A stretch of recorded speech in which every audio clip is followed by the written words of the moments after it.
तो कहते हैं एक नारी त्याग दीनी पांच नारी गैल वे, पाया ना द्वारा मुक्ति का सुखदेव करी बहु सहल वे। बड़े सैर सपट्टे करे सुखदेव ने भी धक्के खानता इंडिया। अंत में राजा जनक के पास आकर उपदेश लिया और फिर स्वर्ग तक जाने का उसका ब्योंत बना।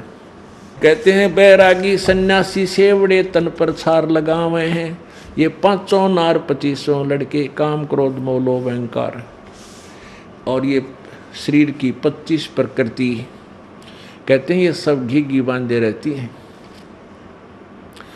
अब शरीर जो है हमारा, ये भी भक्ति में काफ़ी सहयोगी है।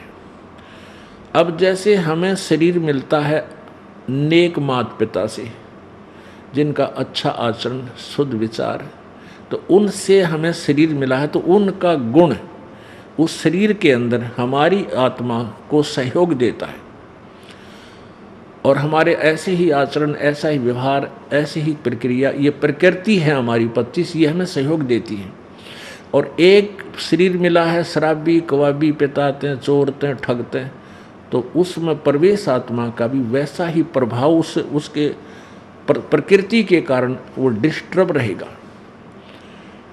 एक पंजाब खोड़ में एक माई रहती है हमारे यहीं आश्रम में, उसका एक लड़का ने बालकपन में बिगड़ गया, बीड़ी ब्याड़ी पीने लग गया, फिर ऐसे सुल्फा साल यानी कोई नशीली वस्तुएं प्रयोग करने लग गया, तो उनके लिए फिर वो चोरी करने लग गया।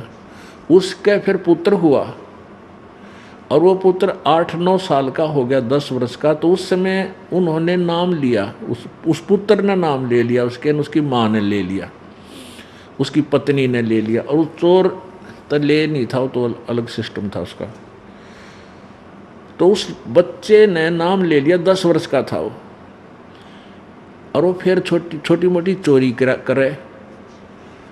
तो उसकी दादी ने शिकायत करी, जी ये लड़का नो ऐसे ऐसे चोरी करता है, उसकी माँ ने भी करी। तो मैंने समझाया बेटा तू चोरी नहीं करा करती भगत तो तुम। नो बोला जी मेरा बस की बात को ना, ऐसा ऐसी हुको किसी उठा जाऊँ या चीज़ उठा लूँ मैं बोला भाई न्यू क्यों उठा है तेरा हुको की। तो और बैठे थे भगत वही के, न्यू बोले जी इसका बाप चोर है, और बचपन तो लग गया था बीड़ी दारू पीन पान सब्जी ये नशीली वस्तु, फिर वो चोरी करने लग गया, मानता नहीं हो। तो अब उसके गुण उस बालक में है, हालांकि पश्चाताप कर है जी मैं कति नहीं चाहता, पर एक जी पता नहीं क्या हो जाता जब यह चीज़ ठाक को मंगा लूँ। तो वो ऐसे पिता से प्राप्त शरीर मात तो उसको डिस्टर्ब कर रहा है।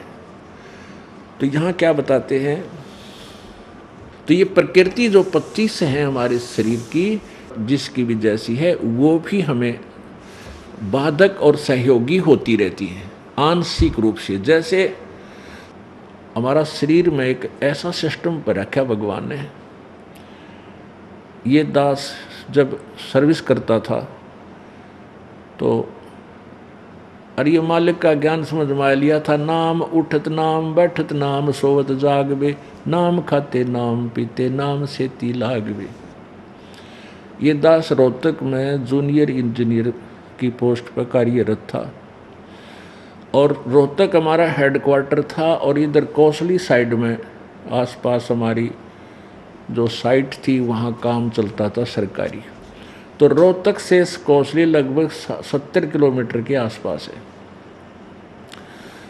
वहाँ से मोटरसाइकिल पर चलता था आराम से, और वहाँ तक जाता था 1.5 घंटा लग जाता, 1.25 घंटे। वहाँ से वहाँ तक परमात्मा का सिमरन करता, इतना आसान नहीं, इतना बढ़िया। तो फिर ऑफिस था हमारा उधर प्रेम नगर रोहतक में, और घर था इधर हिसार रोड पर कति नव भारत फैक्ट्री दौर, यानी 8 किलोमीटर उल्टा सारे बाजार को पार करके। तो कई बार घर वाले कुछ सामान लाने के लिए लिस्ट बना देते, आते समय लेके आना। तो ऑफिस से चलता अपनी स्कूटर पे और सिमरन करता हुआ उस बीच में एक भिवानी स्टैंड आया करता, इतनी रश रहता था वहाँ पर। वो मेन रोड था उस समय, मेन बाजार था। तो उस मैं कहूँ सुमन करता करता न्यू काट लाता।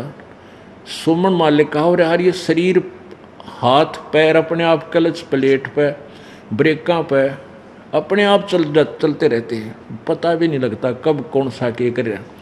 और घर के निकट आकर गली में जब मैं मुड़ता, जब याद आता रहे तरह गजब हुई है, मैं तो यहाँ आ लिया और वो सामान लाना था, फिर उल्टा जाता। तो कहने का भाव ये है कि हमारे ये प्रकृति जो शरीर की ये अभ्यस्त बनानी पड़ेंगी, फिर ये हमारा सहयोगी हो जाती हैं। और जैसे माता पिता से बनी है उसका भी स्वाभाविक हमारे अंदर स्वभाव बना रहता है।